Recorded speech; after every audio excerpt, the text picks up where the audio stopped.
Mister, una partita non facile, lo si sapeva alla vigilia, un Verona che magari non ha chiuso subito la gara, è comunque un Verona che torna con i 3 punti.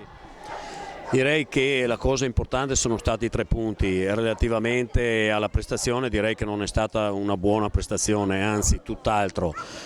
Non credo che abbia influito il viaggio, non credo che abbiano influito altre cose. Non abbiamo giocato come sappiamo fare, in velocità. Oltretutto abbiamo trovato un avversario che ci ha aggredito, che ci ha messo tanto impegno, tanta grinta, tanta voglia, e questo giustifica questa nostra brutta prestazione. In questa prestazione un po' opaca però c'è una Panico che continua a brillare su tutti i campi e sicuramente sarà motivatissima sabato prossimo contro la sua Torres.